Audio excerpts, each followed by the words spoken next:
સુબ્રમણ્યમ સ્વામીનું મોટું નિવેદન સામે આવ્યું છે। રામ મંદિર બનાવવાને લઈને તેમણે નિવેદન આપ્યું છે કે રામ મંદિર બનાવીને જ ભાજપ ચૂંટણી જીતી શકે છે।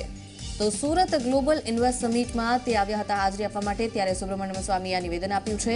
આગામી ચૂંટણી ફક્ત રામ મંદિરના મુદ્દા પર જ લડાશે। રામ મંદિર બનાવવા સુપ્રીમ કોર્ટની રાહ જોવાની જરૂર નથી। તો સુપ્રીમ કોર્ટ એક સ્તંભ છે, સરકારની ઉપર નથી કોર્ટ। ત્યારે રામ મંદિર બનશે તો ગઠબંધનને 5 સીટ પણ નહીં મળે તેવું નિવેદન તેમણે આપ્યું છે। અને રામ મંદિર મુદ્દા સિવાય ચૂંટણીમાં ઉતરવું આત્મહત્યા સમાન છે।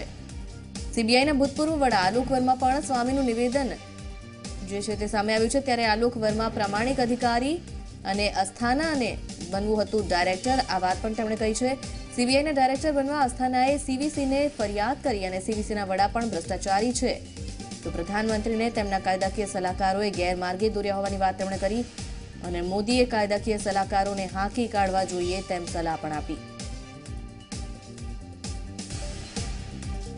हाँ नहीं, मैं कहता हूँ कि राम मंदिर बन जाएगा तो गठबंधन को 5 सीट भी नहीं मिलेगी, 75 सीट बीजेपी को मिलेगी। अगर मंदिर नहीं बनता है तो बीजेपी तो बहुत नुकसान होगा, बहुत नुकसान होगा और उत्साह हमारे कार्यकर्ताओं का पहले से घट जाएगा।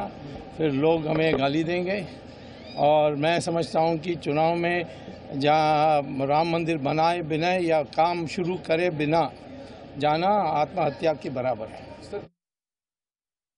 नहीं, वो एक बहुत ईमानदार व्यक्ति था, उसके पीछे आपका सूरत का ही वो अस्थाना वो पीछे पड़ा हुआ था। वो खुद बनना चाहता था और झूठे बातें की।